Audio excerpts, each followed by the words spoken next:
Hello students, आज की कक्षा में आप सभी का स्वागत है। आज हम कक्षा 12 रसायन विज्ञान विलयन पार्ट के अंतर्गत हिमांक, हिमांक का अवनमन और मोलल अवनमन स्थिरांक पर डिस्कस करेंगे। Freezing point, freezing point Hindi में इसे कहते हैं हिमांक। हिमांक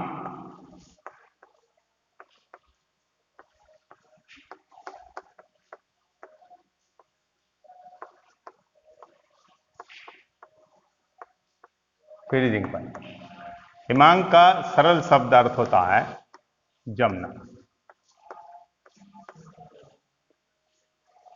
जमना, हम जानते हैं कि अगर कोई भी विलायक या कोई भी द्रव यदि हम लें तो यदि उसे हम जब ठंडा करते हैं तो वह धीरे धीरे जो होता है वो जमना शुरू होता है।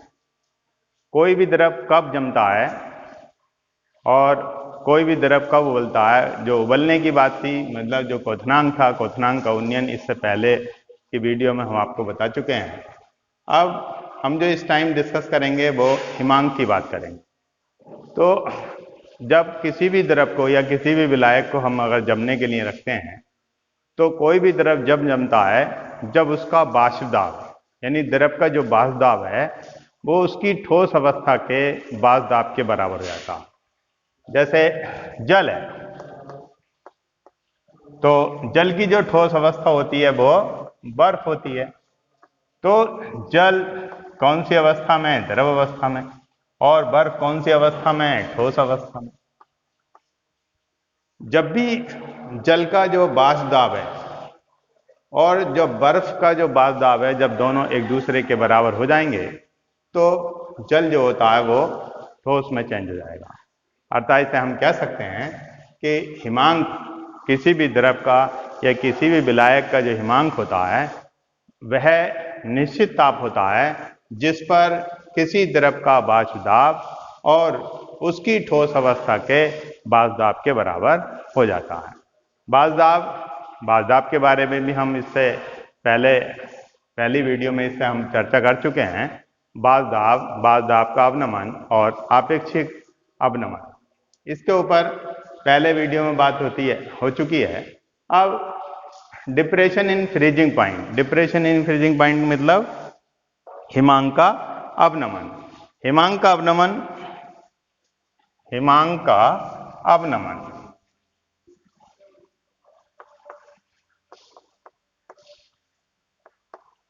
डिप्रेशन ऑफ फ्रीजिंग पॉइंट,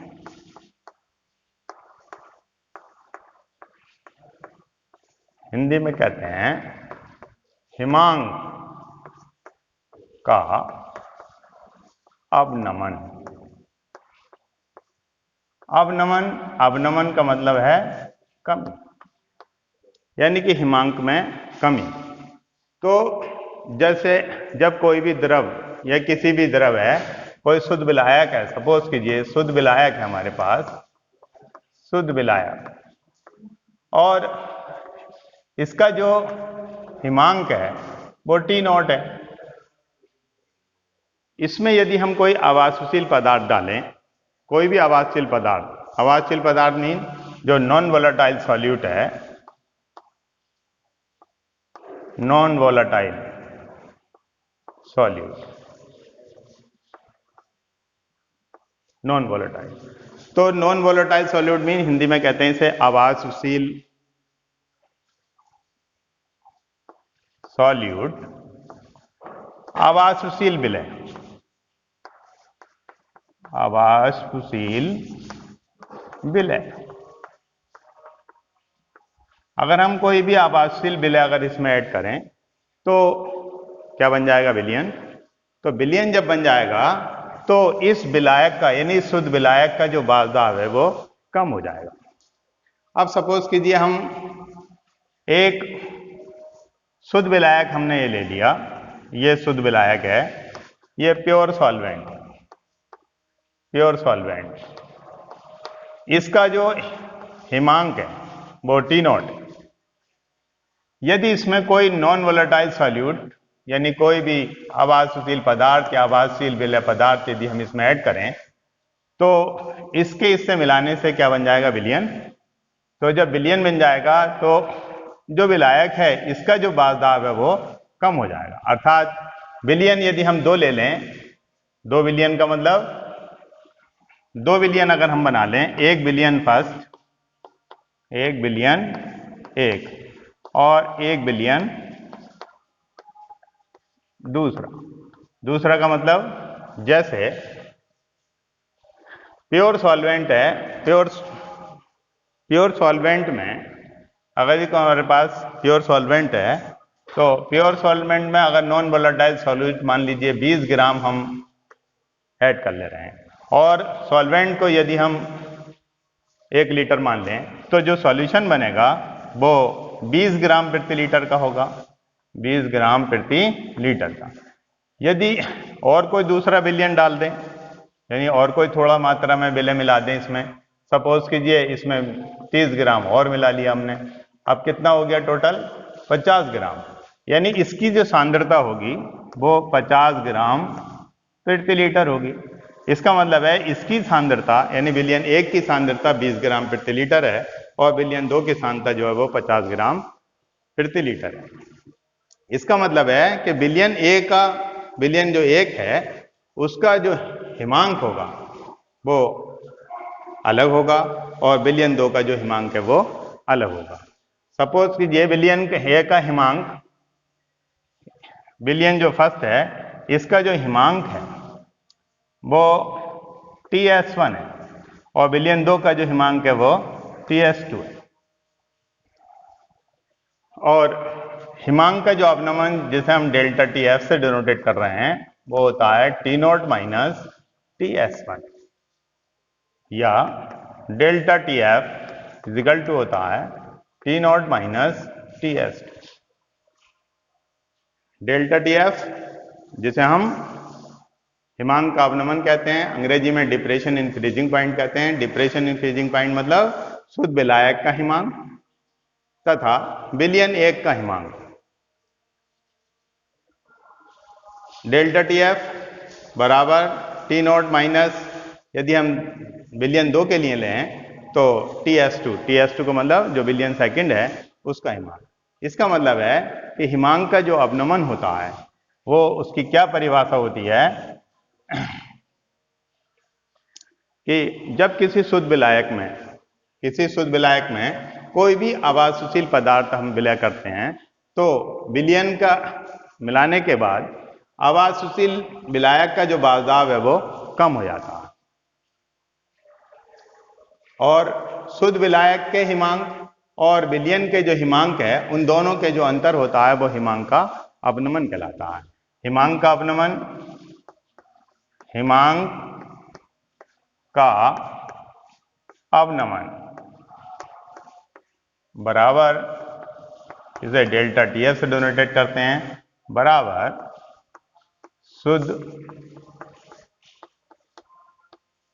शुद्ध विलायक का हिमांक।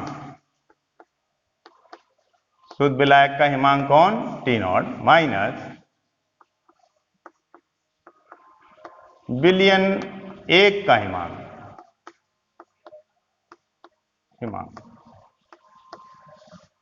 TS1।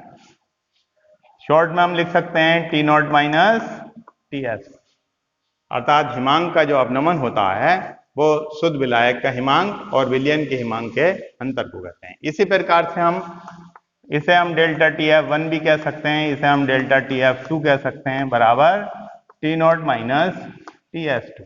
यदि हम दूसरे विलयन के ले हैं तो शुद्ध विलायक का हिमांक और विलयन 2 का हिमांक का जो अंतर होता है वो हिमांक का अवनमन कहलाता है। हिमांक के अवनमन को अब हम एक डायग्राम के आधार पर समझ सकते हैं। ये वेपर प्रेशर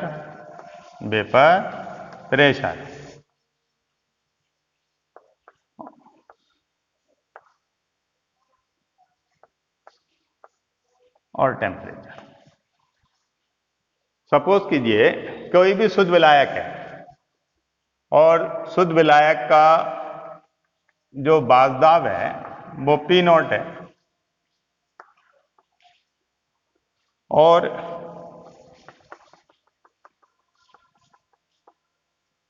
इसका जो हिमांक है वो T0 है। बाजदाब T0 और शुद्ध विलायक का जो हिमांक है वो T0। हम जानते हैं कि कोई भी द्रव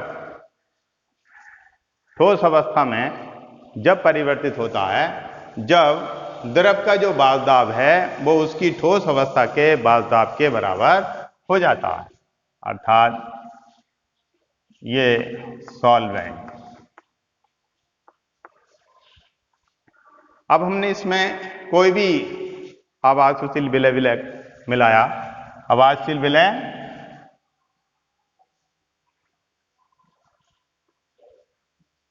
तो आवाज़शील विलय मिलाने से बाजदाब में क्या आ जाएगी? कमी आ जाएगी। बाजदाब में कमी आ जाएगी। बाजदाब क्या हो गया? PS1। जब PS1 हो गया तो इसका जो हिमांक है वो हो जाएगा TS1। इसी प्रकार से यदि हम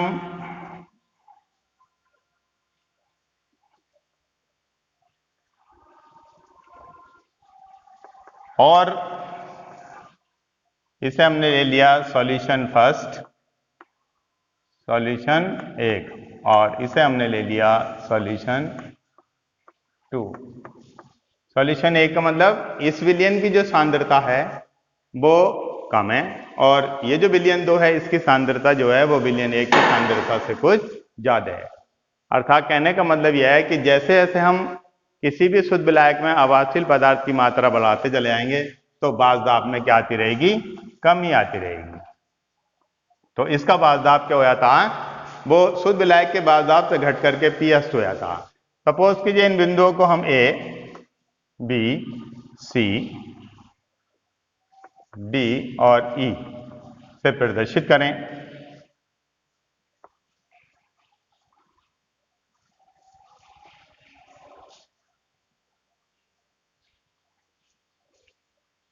तो ये B और D और C और E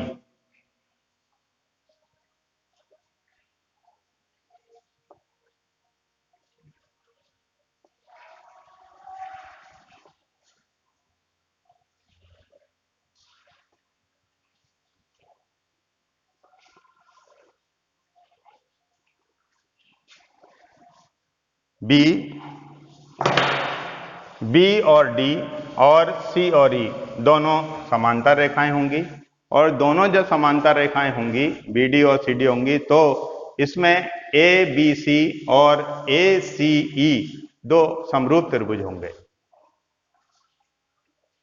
दो समरूप त्रिभुज होंगे। अतः त्रिभुज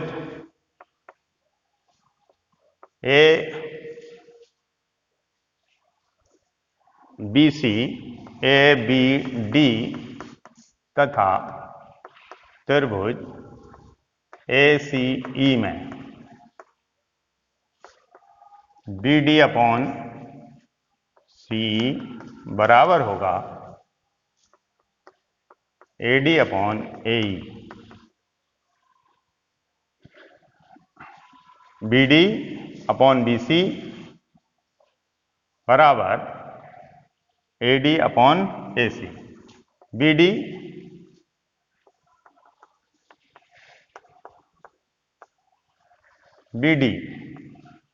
T0 माइनस TS1 अपॉन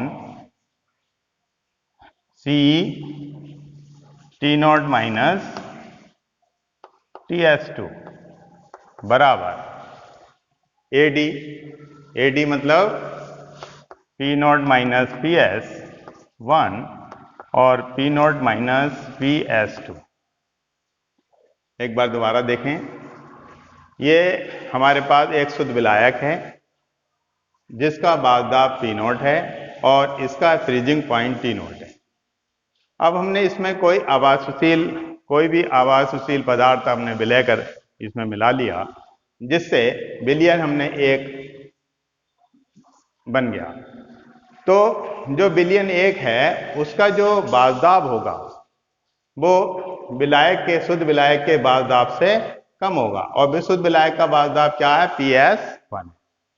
इसी प्रकार से इस शुद्ध विलायक में और हमने कोई दूसरा अवांछित पदार्थ की और मात्रा मिला ली, और मात्रा मिलाने का मतलब हमने सांद्र विलयन बना लिया।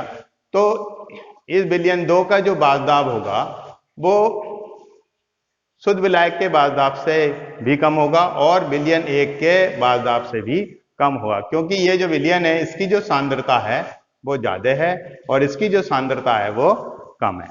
हम पीछे पढ़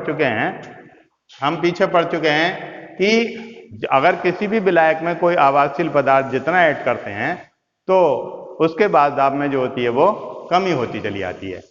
तो इसी प्रकार इससे BD और C 2 समांतर रेखाएं, जिससे ABC और ACE समरूप त्रिभुज हैं। अतः समरूप त्रिभुज ABD तथा ACE में BD अपॉन CE बराबर होगा AD upon AE। T0 minus TS1 upon T0 minus TS2 बराबर P0 minus PS1 upon P0 minus PS2। यदि हम इसे P0 से डिवाइड कर लें तो P0 minus PS1 upon P0 upon P0 minus PS2 upon P0। ये शुद्ध विलायक का बाज़दाब, विलयन का बाज़दाब और इन दोनों का जो अंतर होता है वो कहलाता है बाज़दाब अवनमन। यदि शुद्ध विलायक के बाज़दाब से इसे भाग कर दिया जाए तो ये कहलाता है बाज़दाब का आपेक्षिक अवनमन। इससे पहले हम राउल्ट के नियम में पढ़ चुके हैं कि बाज़दाब का जो आपेक्षिक अवनमन होता है वो विलय के मोल प्रभाज के बराबर होता है। विलय के मोल प्रभाज के बराबर होता है delta TF1 upon delta TF2। इसे हमने डेल्टा TF1 कह दिया और इसे हमने delta TF1 upon delta TF2 बराबर P0 minus PS upon P0 upon P0 minus PS 1 2 upon P0। हम जानते हैं कि बाज़दाब का जो आपेक्षिक अवनमन होता है वो विलय के मोल प्रभाज के बराबर होता है। बाज़दाब का आपेक्षिक अवनमन बाज़दाब का P0 minus PS upon P0 बराबर होता है N upon N plus capital N। ये राउल्ट का नियम है। राउल्ट के नियम से बाज़दाब का आपेक्षिक अवनमन विलय के मोल प्रभाज के बराबर होता है। इस विलायक के मोलों की तुलना में विलय के मोल बहुत कम होते हैं, अतः इसको हम नेग्लेक्ट कर मान लेते हैं, इन्हें छोड़ देते हैं। तो इससे बनता है हमारा सूत्र TF1 अपॉन डेल्टा TF2 बराबर P0 minus PS1 upon P0 upon P0 minus PS2 upon P0 बराबर आ गया N अपॉन कैपिटल N। अब N विलय के मोल जिन्हें कहते हैं W अपॉन M, विलय का मास अपॉन उसका मोलर मास, विलय का मास अपॉन विलय का मोलर मास। कैपिटल M जो होता है, यानी कैपिटल N जो होता है ये विलायक के मोल होते हैं। विलायक के मोल विलायक का मास अपॉन मोलर मास। यदि इनके मानों को इसमें शिफ्ट करें तो हमारा सूत्र बनेगा W upon M into capital W। अब ये जो M है यानी कि जो विलायक है वो दोनों के लिए ही समान है, यानी विलयन फर्स्ट के लिए विलयन 1 जो हमने लिया था उसके लिए और विलयन 2 के लिए जो है वो कैसा है, समान है। अतः इसे m जो है स्थिरांक हो जाता है और इससे W/m इंटू बड़ा W, और ये यदि हम इसे ग्राम में ले लें तो 1000। तो ये जो फार्मूला होता है, ये फार्मूला होता है किसका, मोललता का। किसका फार्मूला होता है, ये मोललता का होता है। तो हम इसको ऐसे कह सकते हैं कि डेल्टा टी एफ प्रोपोर्शनल हो जाती है किसके, एम के, मोललता की। डेल्टा टी एफ प्रोपोर्शनल हो गई किसके, एम के। एम क्या है, मोललता। अब हम इस डेल्टा टी एफ बराबर के एफ इंटू एम। के एफ एक स्थिरांक है,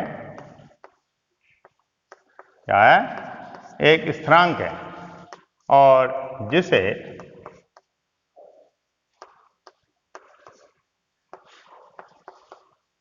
मोलल अवनमन स्थिरांक कहते हैं। मोलल अवनमन स्थिरांक, के एफ का मान मोलल अवनमन स्थिरांक। तो अगला पॉइंट है हमारे पास है molal depression constant. Molal depression constant मतलब मोलल अवनमन स्थिरांक। अब मोलल अवनमन स्थिरांक में अगर हम इसकी परिभाषा को देखें तो डेल्टा टी एफ बराबर K F into M. M mean molality, molality, और मोलिलिटी एम जो होती है वो विलय का mass upon molar mass into विलायक का मास, यदि ग्राम में ले किलोग्राम में, तो इसे 1000 से भाग करके क्या में ले लिया, किलोग्राम में। और इसके मान को यदि यहाँ पे शिफ्ट करें तो डेल्टा टी एफ बराबर हो गई K F into W upon M into बड़ा डब्ल्यू, विलायक का द्रव्यमान इंटू 1000।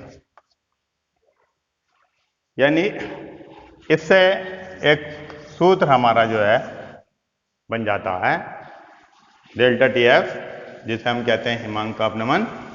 डेल्टा टी एफ क्या है, delta T F depression in freezing point of freezing point.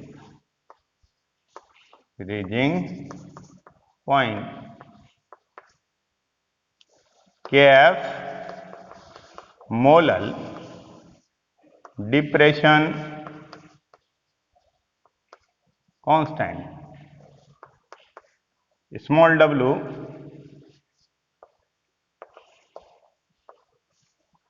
mass of solute, m molar mass of solute, और capital W mass of solvent। Mass of solvent gram में मतलब kilogram में use करना है हमें।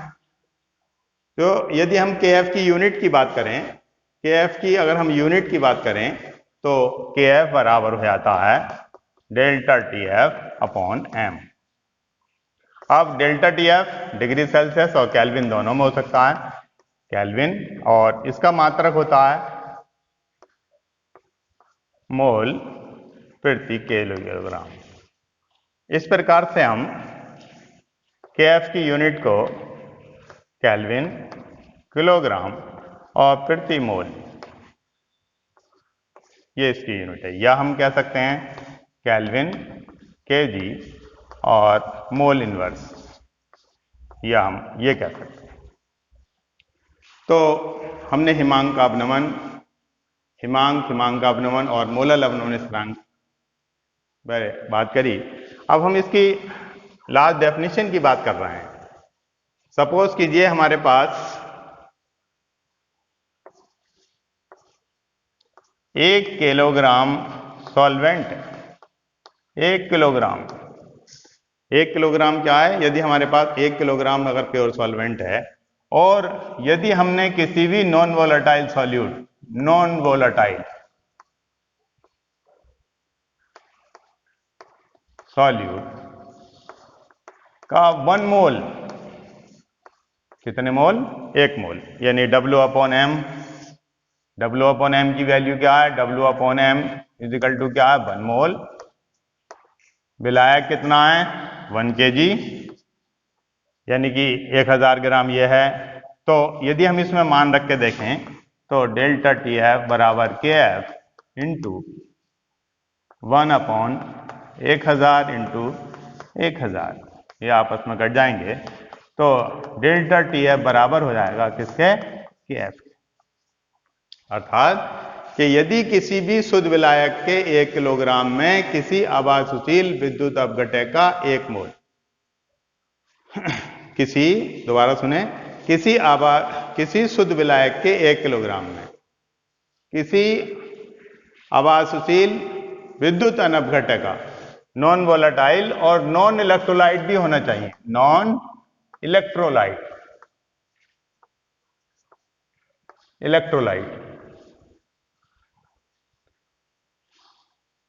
आवासशील विद्युत अनपघटय का यदि 1 मोल डालें, 1 मोल डालें इसमें 1 किलोग्राम विलायक में, तो विलायक का जो हिमांक का अवनमन है वो मोलर अवनमन स्थिरांक के बराबर होगा, या हिमांक के अवनमन को मोलर अवनमन स्थिरांक कहते हैं। अब मोलर अवनमन स्थिरांक पर हम न्यूमेरिकल की बात करते हैं। अब सवाल देखेंगे इस पर आधारित। किसी पदार्थ के 13.6 ग्राम को 20 ग्राम जल में घुलने पर, यानी कि विलायक कितने ग्राम है? विलायक जो है W हमें दे रखा है 20 ग्राम, और कितने ग्राम विलय घोला गया है? W घोला गया है 13.6 ग्राम। हिमांक में 3.7 डिग्री सेंटीग्रेड की कमी हुई, यानी डेल्टा TF जो हुई वो हुई 3.7 डिग्री सेल्सियस। वो कह रहे हैं जल के लिए KF की वैल्यू दे रखी है, KF दे रखी है 1.863 केल्विन kg और मोल इनवर्स। तो पदार्थ के अणुभार की गणना कीजिए। तो पदार्थ का अणुभार निकालना है तो हम जानते हैं कि डेल्टा TF बराबर होता है KF इंटू M। मोललता क्या? मोललता बराबर होती है W/M इंटू W। यदि हम इसे ग्राम में ले लें तो ऊपर 1000 से मल्टीप्लाई करेंगे। M की गणना करनी है हमें, पदार्थ का अणुभार M निकालना है, तो M बराबर हो जाएगा KF into W into 1000 upon delta TF into gram. KF कम वैल्यू दे रखी है 1.863 इंटू विलय 13.6 into 1000 upon delta TF 3.7 into विलायक 20 ग्राम। इनको सोल्व करने के बाद 342.4, अर्थात M जो पदार्थ है उसका जो अणुभार है वो 342.4 होगा।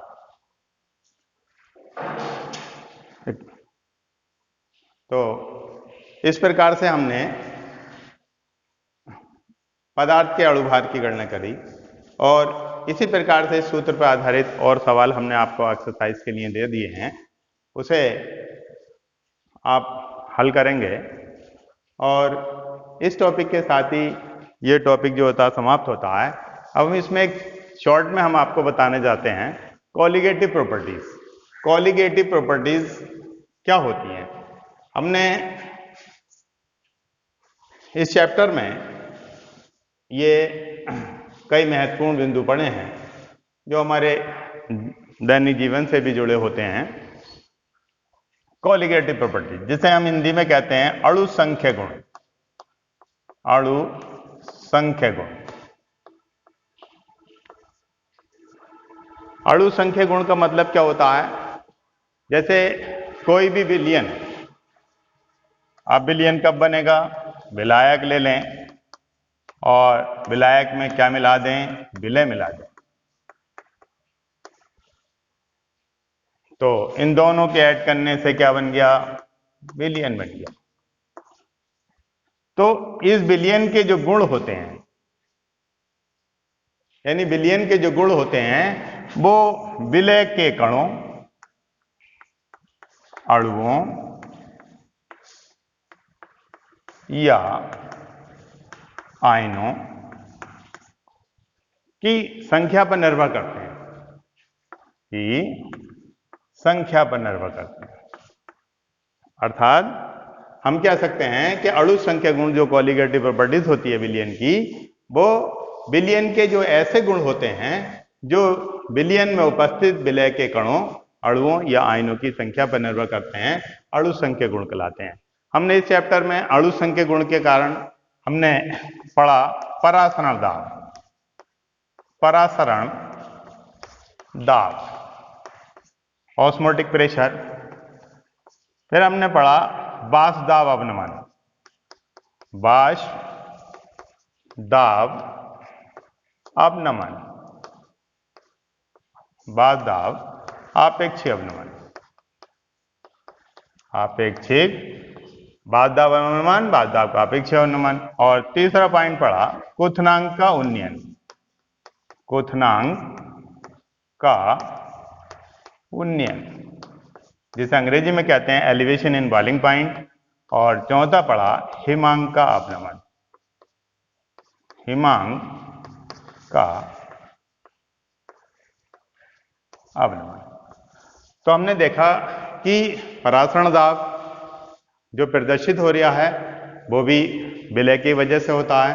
वाष्प दाब में अवनमन, यानी वाष्प दाब का आपेक्षिक अवनमन हो या वाष्प दाब का अवनमन है, वो भी किसकी वजह से होता है? विलय में किसी भी आवासीय पदार्थ को घोलने की वजह से। इसी प्रकार से क्वथनांक का उन्नयन, यानी क्वथनांक के उन्नयन में जो वृद्धि डेल्टा TF डेल्टा TV आई थी, तो वो भी किसकी वजह से थी? शुद्ध विलायक में आवासीय विलय पदार्थ के मिलाने से। हिमांक का अवनमन, हिमांक का अवनमन डेल्टा TF।